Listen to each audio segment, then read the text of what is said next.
नमस्कार मित्रों, प्रणाम, वंदे भारत मातरम।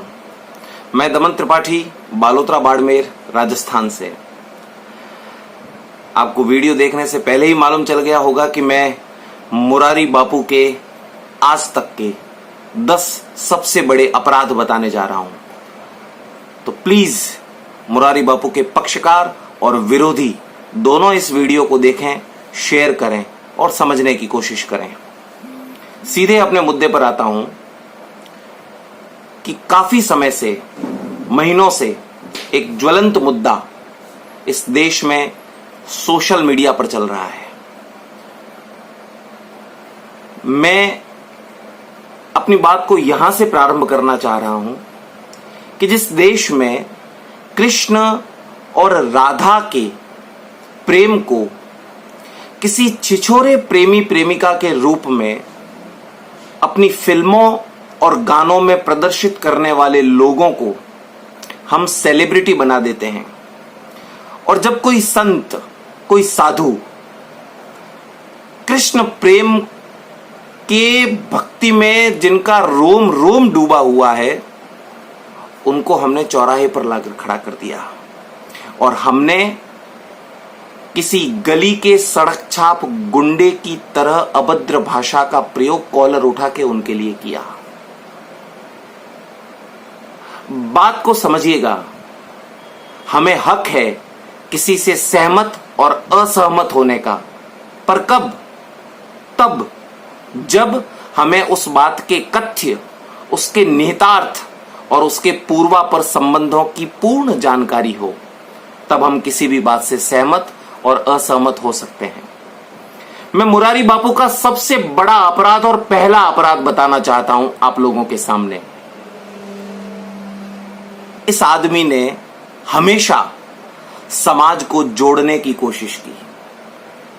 कोई भी कथा, कोई भी प्रवचन, कोई भी बात, इनके जीवन का कोई भी अंश देखने की कोशिश करेंगे तो आपको लगेगा कि इस व्यक्ति ने समाज के सर्वोच्च व्यक्ति को उस आखिरी व्यक्ति तक जोड़ने की कोशिश की। और अगर ऐसा नहीं होता तो समाज में सबसे उपेक्षित गणिकाओं को, जिनको हम न जाने किन किन शब्दों से संबोधित करते हैं, उन गणिकाओं के लिए ये कथा क्यों करते? उनका भरपूर विरोध हुआ। विरोधियों ने उनका जमकर विरोध किया जब इन्होंने गणिकाओं के लिए, इन्होंने किन्नरों के लिए और न जाने समाज के उन उपेक्षितों के लिए, कितनों के लिए उन्होंने कथाएं की। क्या आप इस बात से सहमत नहीं हैं कि जो समाज के उपेक्षित व्यक्तियों को समाज की मुख्य धारा में जोड़ने की कोशिश कर रहा है, वो व्यक्ति अपराधी है, वो व्यक्ति दोषी है?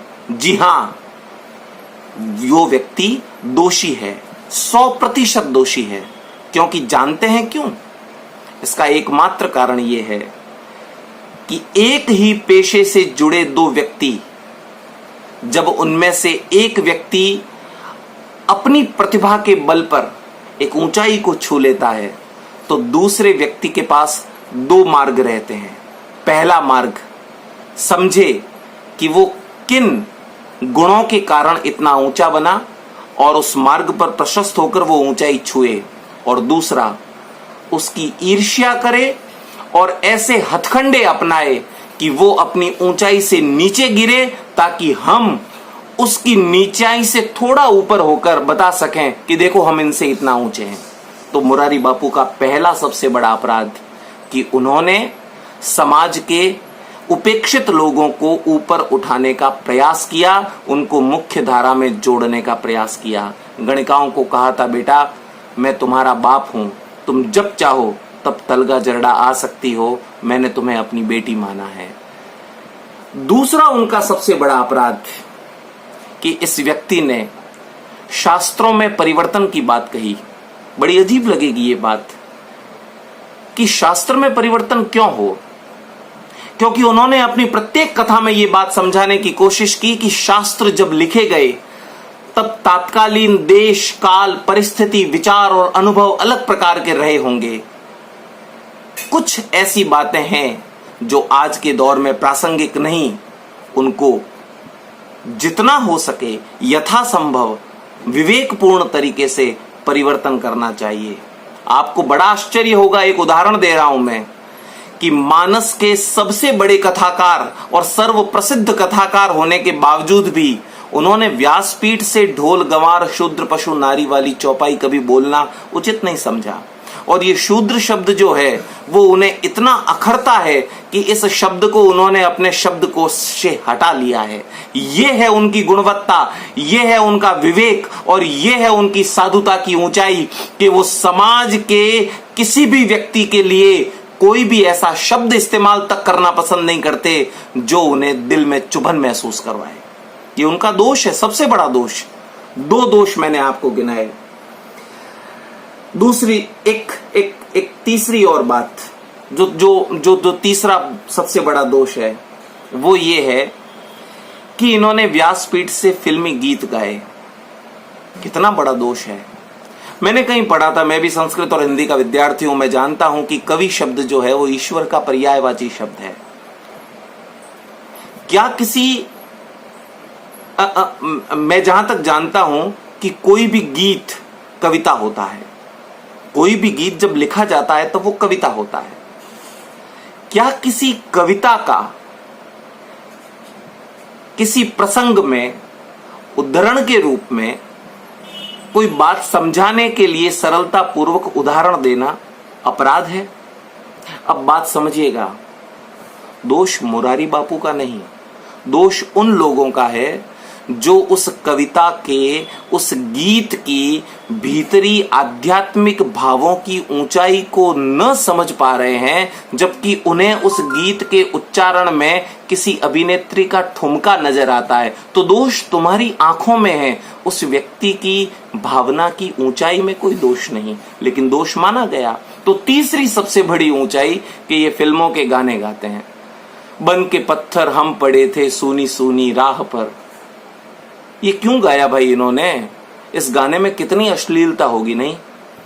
थोड़ा समझिएगा। तीसरा सबसे बड़ा दोष। एक और बात,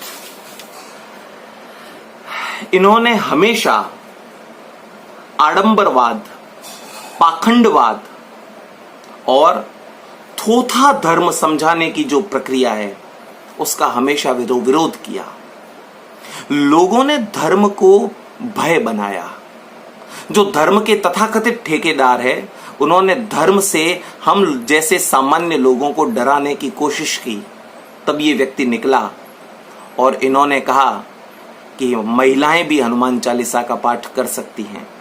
इन्होंने कहा कि जिसको हम मां कहते हैं उसकी उपासना में बलि देने की जरूरत नहीं, और तुम चाहो तो हाथ में पानी लेकर संकल्प कर सकते हो कि आज मैं मातृ उपासना में, नवरात्रि में बलि की प्रक्रिया का त्याग करता हूं और इसका जो भी दोष हो वो मुरारी बापू को लगे। पाखंड और आडंबर का विरोध करना तो सबसे बड़ा अपराध है भैया इस दौर में। तो ये इनका चौथा सबसे बड़ा अपराध। पांचवा इनका एक और बड़ा अपराध कि ये व्यक्ति अपनी कथाओं में दक्षिणा नहीं लेते। भाई कितना बड़ा अपराध किया इन्होंने। एक गरीब परिवार से, एक छोटे से गांव से निकला हुआ व्यक्ति जब इन्होंने अपने कथा कर्म को प्रारंभ किया तब इन्होंने अपने जीवन में जीविकोपार्जन के लिए दक्षिणाएं ली। इन्होंने चिल्ला चिल्ला कर अपने मंचों से हजारों बार रोते रोते कहा कि मैं ऐसी स्थिति में था कि मुझे मांग कर दक्षिणा लेनी पड़ती थी, लेकिन आज परमात्मा की कृपा से जब मेरी मानस ने मुझे वहां तक पहुंचा दिया तो मुझे दाल रोटी मुझे मिल रही है मानस से, तो इन्होंने दक्षिणा लेनी बंद कर दी। ये इनका सबसे बड़ा अपराध, क्योंकि धर्म जगत को, कथाकारों को तो ये चुभेगा ना भैया कि हम लोग दक्षिणा ले रहे हैं और अगला आदमी बिल्कुल हमारी विपरीत धारा में जा रहा है। समस्या होनी वाजिब है और हमें भी ये बात समझ में आती है।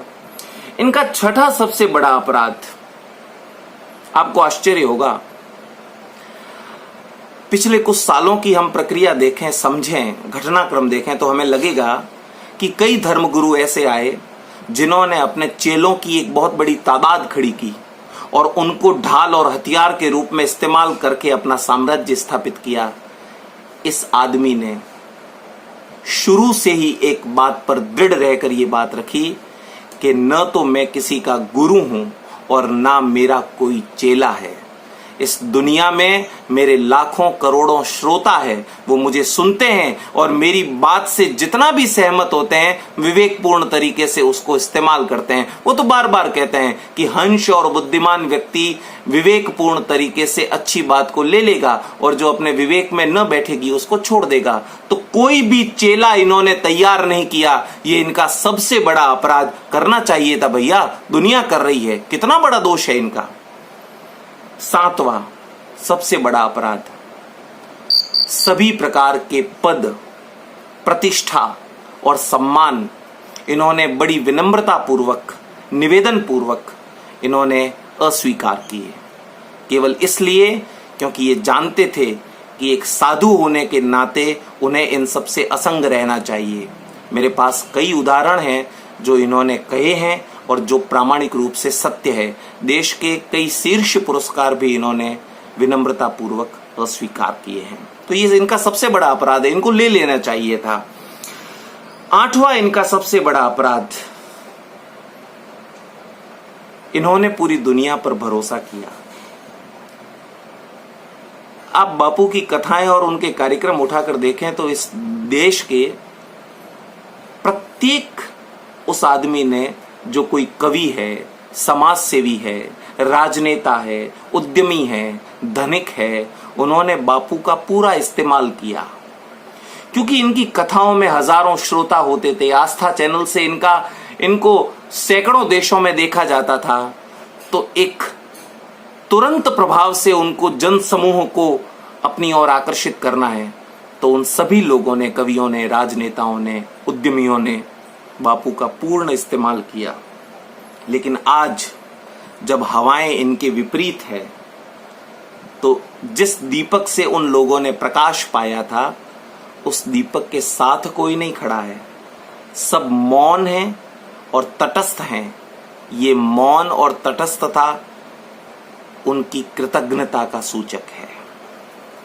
9वां इनका सबसे बड़ा अपराध बहुत बड़े बड़े मैं आपको गिना रहा हूं। इनका 9वां सबसे बड़ा अपराध है कि इनके चरित्र में, मेरी बात को गौर से सुनना, इनके चरित्र में, इनकी साधुता में और इनकी आध्यात्मिक ऊंचाई में जब एक तिल भर भी दोष निकाल पाने में सक्षम न हो पाए, तो इनके विरोधियों ने हजारों घंटों के प्रवचनों में से 2 मिनट की क्लिप का इस्तेमाल किया इनके ऊपर लांछन लगाने के लिए। समझिएगा, ये उनकी आजीविका का सहारा बना। विचारों को एक सस्ती लोकप्रियता के लिए आदमी को करना चाहिए। 9वां सबसे बड़ा अपराध कि इनके चरित्र पर, इनकी आध्यात्मिक ऊंचाई पर और इनके साधु जीवन पर जब कोई लांछन न लग सका, तो इन्होंने हजारों घंटों की क्लिप में से 2 मिनट की क्लिप का इस्तेमाल किया ताकि ये बता सके कि वे सनातन धर्म के कितने विरुद्ध जा रहे हैं। और यदि आप लोग समझना चाहते हैं कि वे सनातन धर्म के कितने विरुद्ध है, तो मैं एक 10वां सबसे बड़ा इनका अपराध गिनाता हूं।